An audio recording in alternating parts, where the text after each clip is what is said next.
Hammaga salom, xayrli kun. Sizlar Gulmirabayeva YouTube kanalidasizlar. Sizlar bilan navbatdagi videomiz bu sog'lom emas, ya'ni nosog'lom отношения haqida bo'ladi. Xush kelibsizlar mani kanalimga. Mana shunaqa ba'zida men shunaqa bir xatlarni ko'zim tushganki, men Gulmirapa отношениядaman, lekin o'zimni komfortni, ya'ni baxtli his qilmayapman. Bir necha oy bo'ldi munosabatdamiz. Yigitim bor, ular meni yaxshi ko'radi, men ham ularni yaxshi ko'raman, lekin nimadir bu yerda netoligini sezyapman. Ya'ni ichki intuitsiyam bu narsadan bir signal beryapti degan bir xatlar ko'zim tushgan. Ya'ni nosog'lom munosabatni ildizi уже boshlanayotganligini bir signali deb hisoblasak ham bo'ladi. Endi отношения boshlanganda, ya'ni bu отношения sog'lommi, nosog'lommi, bu narsani qanaqa qilib bilsa bo'ladi degan savol tug'iladi. Вот, mana shu mavzuda bugun sizlar bilan gaplashamiz. Tayyor bo'lsangiz, boshlayman. Mavzuga sekin уже kirishni boshlayman. Sizlar esa kanalga obuna bo'lib, hoziroq videoga like bosib qo'yishni unutmang. Bo'lmasa, ketdik. Aytib o'tishim kerakki, bu video juda ko'plab yoshlarga foydali, manfaatli video bo'lishini men o'zim juda ham yaxshi bilaman. Shuning uchun bu videoni diqqat bilan eshiting. Telefoningizni hozircha bezov qilib qo'ysangiz, sizni hech kim bezovta qilmasa, mana shu 10 daqiqaning ichida sizlarga отношения haqida juda ham bir qimmatli desam ham bo'ladi, shunaqa bir ma'lumotlarim bilan bo'lishaman. Shuning uchun bu videoni yaqin dugonalaringizga, guruhlaringizga yoki kanallaringizga silkasini tashlab qo'ysangiz bo'ladi.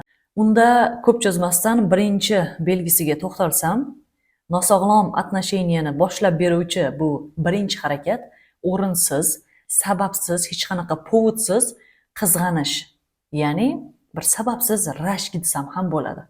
Bu narsa отношенияni boshida bo'ladi, shubha gumondan boshlanadi va u narsa qizg'anishga, rashkka ulanib ketadi. Tan olinglar, qiz ham, jigit ham отношениядagi qizini Telegram profilini, Instagram profilini kirib titkisi keladi. Uning ichida kimlar bor, kimlar yo'q, u fantaziyasiga ketadi har xil bir voqealarga. Mana shunaqa gumonlarning oqibati bu qizg'anishga olib keladi. U insonni siz yo'q odamlardan qizg'anasiz. U insonni bo'lmagan voqealardan, hodisalardan qizg'anasiz. Aslida tubida bu qizg'anishingizni asl sababi hech narsa yo'q bo'ladi, pustoy bo'ladi, ya'ni bo'sh qop bo'ladi aslida. Bekorga u insonni urishib, asabini buzib, o'zingizni bu yerda asabingizni buzib, shunchaki munosabatni уже dars ketishiga sababchi bo'lib qolasiz demoqchiman. Farqi yo'q, kimdan qizg'anish, uni o'tmishidagi jigitidan, bivshaya qizlaridan, yaqin dugonalaridan, kursdosh qizlaridan, sinfdosh jigitlaridan siz qizg'anishingiz mumkin. Farqi yo'q kimdan. Asosiysi bu yerda qizg'anmaslik demoqchi emasman, to'g'ri. Odamni xarakterida, bu qadriyatida qizg'anish, o'z juftini, o'z yaxshi ko'rgan insonini boshqalardan asrashga harakat qilasiz. Qizg'anish bu bo'lishi kerak instinkt. Bu narsani men yo'qqa chiqara olmayman. Lekin sababsiz sizni juftingiz sizni qizg'anishingizga povod bermas ekan, lekin u narsasiz hamsiz qizg'anishda, jahlda, unga agressiya ko'rsatishda siz davom etadigan bo'lsangiz, u insonni sizga nisbatan muomalasi, hurmati, ko'z qarashi sekin уже uzoqlashishni, sovishni boshlaydi. Bu narsa avtomatik bo'ladigan narsa. Уже bu psixologiyaga kattakon bir zarba berish aslida. Men hech narsa qilmadim, u bilan gaplashmadim, boshqa qilmadim, sen menga gumon qilyapsan, sen menga ishonmayapsan degan bir psixologiyada o'sha qizni, o'sha yigitni katta bir portlash yuzaga keladi. Va bu narsa siz bilan o'rtadagi bo'layotgan bir kontaktni, kimiyani yo'qqa chiqaradi. Unda nima qilish kerak desangiz, unda kelishuv tuzish kerak. отношения kirgandan keyin men o'ta qizg'anchoqman, men rashkchiman. Ya'ni o'zingizni holatingizni u insonga ochiq aytishingiz kerak avvaldan. Men qizg'anchoqman va mana shular juda ham qizg'antiradi va jahlini chiqaradi deb aytishingiz kerak. Что u inson sizni qizg'anishga, ya'ni sizni bir jahlingizni chiqarishga borib nimadir qilib qo'ymasligi uchun u insonni ogohlantirib qo'yish kerak demoqchiman. Bu narsani spesialni qilmaydi u inson. Ya'ni spesialni qilmasligi mumkin yoki spesialni qilishi ham mumkin. Bu endi u odamning o'zini maqsadiga, o'zini niyatiga havola narsa. Agar spesialni sizni qizg'antirishga harakat qilib yuradigan bo'lsa, unda odam bilan bir jiddiy gaplashib olish kerak deb o'ylayman. Sizni emotsiyalaringiz bilan, sizni his-tuyg'ularingiz bilan o'ynashmasligi kerak. Xoh u o'g'il bola, xoh qiz bola bo'lsin. Shu yerda jigitlarga meni murojaatim qiz bolani shaxsiy chegarasini buzadigan darajada rashk qilishga, qizg'anishga, ya'ni o'zingizni men seni qizg'anaman deb oqlashga sizni haqqingiz yo'q. Bu farqi yo'q. Birinchidan u sizni hali ayolingiz emas, ikkinchidan u sizga g'irt begona qiz. U siz bilan 3 oydan bir, 6 oydan bir gaplashib yurgan bo'lsangiz ham, rasxod qilib qo'ygan bo'lsangiz ham, uni shaxsiy chegarasini buzadigan darajada uni qizg'anyapman deb o'zingizni oqlab cheklashga haqqingiz yo'q. Uni yaqin dugonalari bilan, qarindoshlari bilan, ya'ni o'ziga kerakli insonlar bilan, kerakli ish bilan shug'ullanishga men seni qizg'anaman deb uni cheklashga umuman haqqingiz yo'q. Shuni eslab qoling. Qizlar ham shu yerda sal e'tiborli bo'lishi kerak narsa, u yigit sizni qizg'anishni boshlaganida siz unga sizga ishonsa bo'lishini yaxshilab tushuntirib qo'yishingiz kerak. Agar haqiqatan shunaqa qiz bo'lsangiz, o'yin qilmasangiz, u yigitga siz jiddiy niyatda gaplashadigan bo'lsangiz. Chunki siz u yigitni qizg'anishga, rashk qilishga siz qo'yib bersangiz, ikkinchi, uchinchi uje mana shu narsadan kelgan, voqeadan kelgan, u sizni o'zini bir buyumi sifatida, mana shunaqa bir buyum sifatida sizni abuse, uje tiran pozitsiyasiga o'tib, sizni kontrol qilishga, sizni bundoq aytganda umuman o'yinchoq qilishga o'tadi. Sen meni buyumimsan, men seni hammadan qizg'anaman, o'zimni mana shu cho'nchagimga, mana shu o'zimni qo'limda yurishga sen majbursan, chunki men seni qizg'anaman deb u bolani siz psixologiyasini tubdan o'zgartirib yuborishingiz ham mumkin. Sizni sababsiz qizg'anishni boshlasa, voy, u meni sevar ekan, voy, u meni yaxshi ko'rar ekan deb xursand bo'lmasdan, to'ppo'ylarcha xursand bo'lmasdan, qo'polligim uchun uzr, lekin bor gap, ya'ni to'ppo'ylarcha, ahmoqlarcha xursand bo'lmasdan to'xtang, men sizni qizg'antiradigan nima qildim deb gaplashib olish kerak. Что siz buyum emassiz, qandaydir siz uni kontrolida, siz uni bir ruxsatida, iznida yuradigan yoki bir harakat qiladigan. Videoni boshida aytganimdek, bu video juda ham foydali bo'ladi degandim. Haligacha like bosmagan bo'lsangiz bosib qo'ying. Hali bundan ham foydali ma'lumotlar oldinda. Ikkinchi, bu nosog'lom munosabatni belgisi, u sizni har doim tuzatishga harakat qilishi. E'tibor bering, har doim sizni tuzatishga harakat qilishi. Ya'ni отношения boshida yoki tanishgan kunni 1-2 kun orasida siz uni uchun ideal inson edingiz. Sizni borishicha qabul qilib, ko'rib, undan keyin sizga taklif bildirdi. Davay munosabat qilib ko'raylik. Davay qizim bo'l degan sizga taklifni berdi. Ya'ni qabul qildi. Lekin oradan 1 hafta, 10 kun vaqt o'tib, sizni uje vazningiz og'irligini aytishni boshladi.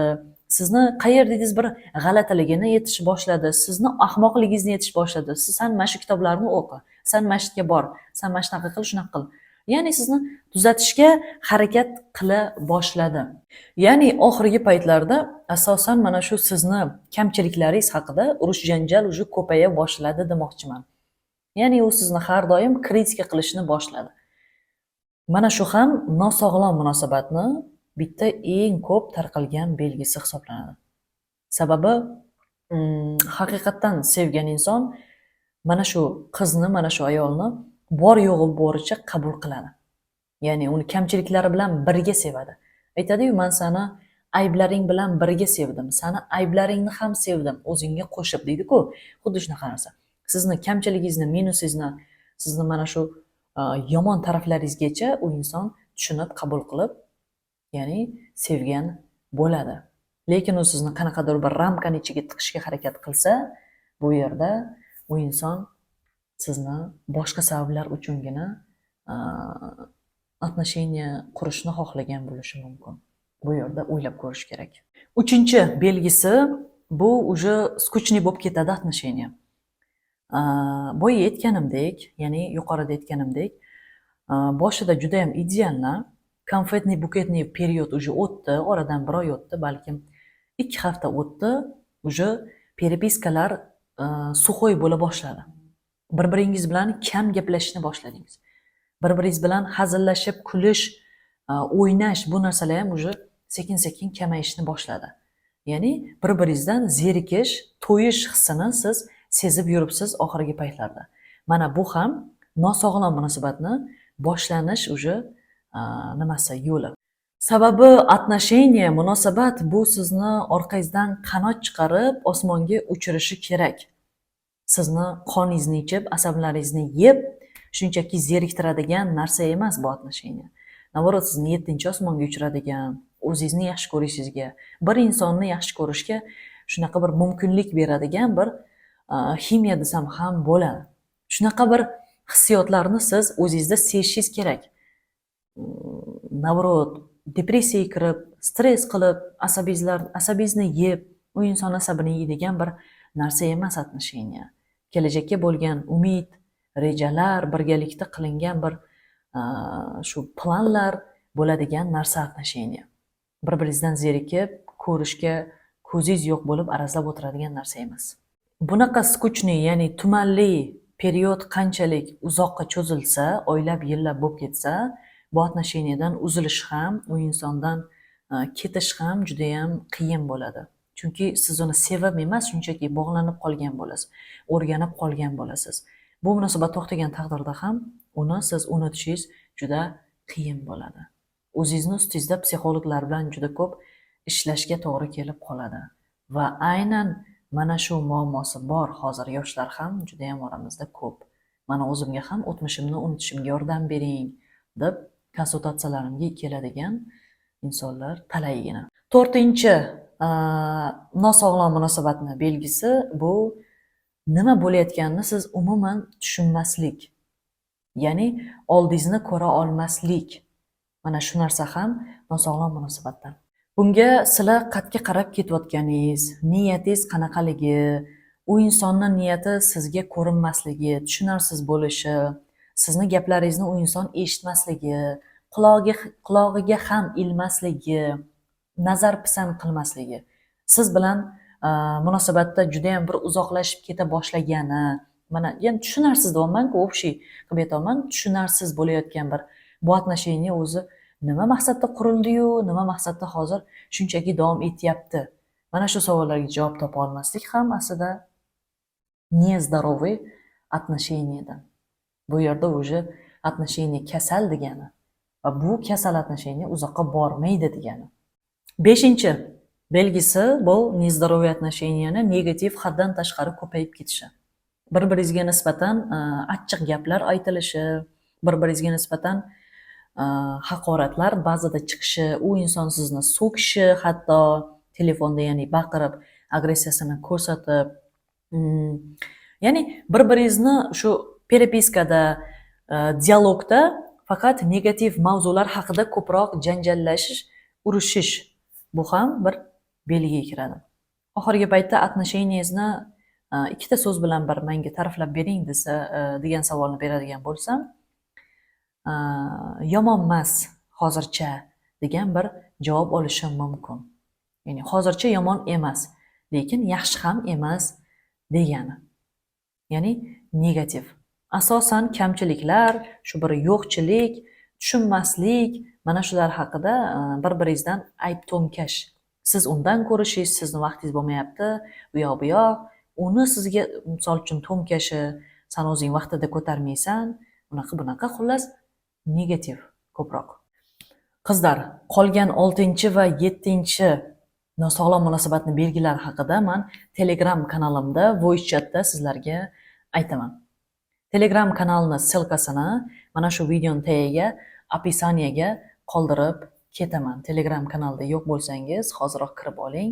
Bu mavzu haqida biz gaplashamiz. Qizlar, agar sog'lom munosabat qurishni o'rganishni xohlasangiz, boshlashni xohlasangiz, mana hozir kelgan joydan mana shu sengacha kitobimni men sizlarga tavsiya qilaman. Bu kitobda sizga kerak bo'ladigan hamma ma'lumotlar birin-ketin tizib, yozib qo'yilgan. Sog'lom munosabatni mana shunaqa etaplari yozilgan bu kitobda. Aynan siz uchun. Bundan tashqari, bu kitobning ichida qanday yigitlar bilan tanishish kerak, qanday yigitlardan qochish kerak, qanday qilib ularni biz farqlay olamiz, ularni belgilari, ularni bir tiplari haqida ham juda ko'plab qiziqarli ma'lumotlar yozilgan. Bu kitobni hozir siz kutubxonadan topa olmaysiz, hali katta bozorga, ya'ni kutubxonaga chiqqani yo'q. Hozircha faqat o'zimni, ya'ni onlayn mana shu platformamda sotuvda. Kitobga bugunoq buyurtma berish uchun Telegram lichkaga link qoldirib ketaman. O'sha link orqali o'tib buyurtma berishingiz mumkin. Keyingi videoda ko'rishguncha xayr deb qolaman.